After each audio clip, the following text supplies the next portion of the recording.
വേദനകൾ ശരീരത്തെ തളർത്തുമ്പോഴും ഒളവണ്ണ ചക്കിക്കൊളങ്ങര കൊഴക്കാട്ടുമേത്തിൽ റിജീഷിന് ഒറ്റ ലക്ഷ്യം മാത്രമാണ്. മനസ്സിൽ തെളിയുന്ന ചിത്രങ്ങൾ മരത്തിൽ കൊത്തിയെടുത്ത് അവയ്ക്ക് പൂർണ്ണത നൽകുക എന്നതാണ്. ചെറുപ്പത്തിലേ ഉണ്ടാക്കലുണ്ട്. ഇപ്പോൾ സുഖമില്ലാണ്ട് ആയിരം ഉണ്ടാക്കാൻ തുടങ്ങിയപ്പോൾ ഇങ്ങനെ സജീവമായിട്ട് ഉണ്ടാക്കാൻ തുടങ്ങിയിട്ട് 3 കൊല്ലമാണ്.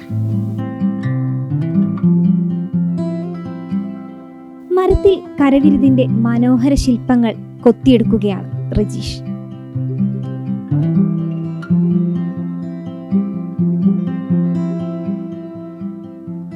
അപ്രതീക്ഷിതമായി ജീവിതത്തിൽ വില്ലനായി എത്തിയ ക്യാൻസറിന് മുന്നിൽ തോൽക്കാൻ മനസ്സില്ലെന്ന ഉറച്ച വാക്കാണ് ഒളവണ്ണ ചക്കിക്കൊളങ്ങര കൊഴക്കാട്ടുമേത്തിൽ റിജീഷിന്റെ ജീവിതം. ക്യാൻസർ തീർത്ത വേദനകൾ ശരീരത്തിൽ ആഴ്ന്നിറങ്ങുമ്പോഴും മരത്തിൽ ശില്പങ്ങൾ കൊത്തിയെടുക്കുകയാണ് റിജീഷ്.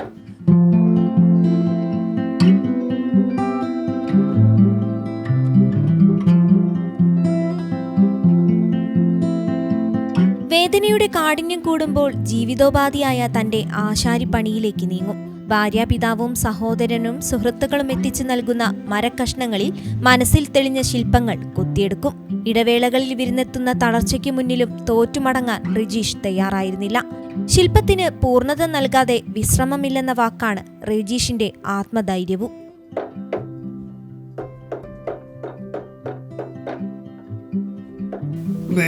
എല്ലാവരും പേരും പൈസയും കായൊക്കെ ഉണ്ട്, എന്നാലും വെറുതെ ഇരുന്ന് വയ്യായിട്ടാണ്. ചികിത്സയ്ക്കും പോവും, ഇതും ചെയ്യും. വെറുതെ എങ്ങനെ ഇരിക്കുമ്പോൾ ഓരോന്ന് ആലോചിക്കും. അതിൽ നല്ല അങ്ങനെ എന്തെങ്കിലുമൊക്കെ ചെയ്താൽ അങ്ങനെ ഇതിലൊരു വരുമാനം കണ്ട് ചെറുതായാലും അങ്ങനെ മുന്നോട്ട് പോവുകയാണ്. 1 മണിക്കൂർ അങ്ങനെ ചെയ്യാൻ കഴിയുള്ളൂ, പിന്നെ പോയി കിടക്കണം. ദപ്പ് കണ്ട വീങ്ങി വന്ന് ഇനി ഇവിടെ ഫുള്ള് വീങ്ങിയിട്ട് വായ തുറഞ്ഞ് പറഞ്ഞാൽ മനസ്സിലാവില്ല, കൊഞ്ഞു പോലെയാവും. കുറച്ചൊന്ന് കിടന്നു കഴിഞ്ഞാൽ ഈ നീരൊക്കെ ഇറങ്ങിപ്പോവും. ആ വീണ്ടും മുന്നിൽ എടുത്തെത്തും. വയലിൻ, നിലവിളക്ക്, തൂക്കുവിളക്ക്, കഥകളി, കൈകളിലേന്തിയ ഓടക്കുഴൽ, കൊക്ക്, ഫോൺ സ്റ്റാൻഡ്, കശുമാങ്ങ, വീടുകളുടെ ചുമരുകളിലും ഗേറ്റുകളിലും സ്ഥാപിക്കുന്ന നെയിം ബോർഡുകൾ തുടങ്ങിയവയെല്ലാം റിജീഷിന്റെ കൈകളിൽ പിറന്ന ശില്പങ്ങളാണ്.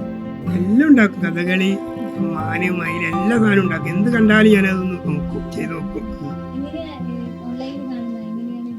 ഫോണിൽ നോക്കും, പക്ഷെ ഫോണിൽ നോക്കണ അതേമാതിരി ചെയ്യൂല. അതിൻ്റെതായ ഒരു ഇതിന് മാറ്റം വരുത്തിയില്ല ചെയ്യാം. ഈ ആലിയിലെ എഴുതിയൊന്നും എവിടെയും ഉണ്ടാവില്ല. ഞാൻ അതിൻ്റെ ഇതിൽ ചെയ്ത മരം വാങ്ങാനുള്ളൊരു ഇതില്ല. അപ്പം എല്ലാവരും ഭാര്യൻ്റെ അച്ഛനുണ്ട്, ഏട്ടൻ, അപ്പന്മാരൊക്കെ എല്ലാവരും ഉണ്ട്. എല്ലാവരും സഹായിക്കും. ഓലൊക്കെ പഠിച്ചതിൽ നിന്ന് ബാക്കിയുള്ള വേസ്റ്റ് കഷ്ടപ്പെടുത്തും. കീമോ ചികിത്സ ചെയ്യുന്നതിനാൽ ഭാരപ്പെട്ട ജോലിക്കൊന്നും പോകാൻ സാധിക്കാറില്ല. അതുകൊണ്ട് വീട്ടിലിരുന്ന് തന്നെയാണ് ശില്പനിർമ്മാണം. ഭാര്യയും മകനും കുടുംബവും സുഹൃത്തുക്കളും നാട്ടുകാരും റിജീഷിന് പ്രോത്സാഹനവുമായി ഒപ്പമുണ്ട്. നാട്ടുകാരുടെയും സുഹൃത്തുക്കളുടെയും സഹായത്തോടെയാണ് നിലവിൽ ചികിത്സ മുന്നോട്ട് കൊണ്ടുപോകുന്നത്. ചികിത്സയുടെ ഭാഗമായി വീട് വിട്ടു നിൽക്കേണ്ടി വന്നതോടെ സ്വന്തമെന്ന് കരുതിയ വീടും നശിച്ചു തുടങ്ങിയതാണ് റിജീഷിനെ തളർത്തുന്നത്. എനിക്കിപ്പം ബുദ്ധിമുട്ടിച്ചെൻ്റെ വീടിൻ്റെ ബുദ്ധിമുട്ടാണ്. വീടൊക്കെ പൊളിഞ്ഞടക്കുകയാണ്. അപ്പോൾ എല്ലാവരും ആ വീട് നന്നാക്കാൻ സഹായിച്ചില്ലെങ്കിൽ വലിയ ഉപകാരമായി. ജീവിത പരീക്ഷണങ്ങൾക്ക് മുന്നിൽ തളർന്നിരിക്കാൻ സമയമില്ല. മരത്തിൽ പുതിയ ശില്പങ്ങൾ നെയ്തെടുക്കുന്ന തിരക്കിലാണ് Rijeesh. Video journalist Johnson K ജോർജിനൊപ്പം അഭിജിത തിരുവല്ലത്ത്, കോഴിക്കോട് വിഷൻ.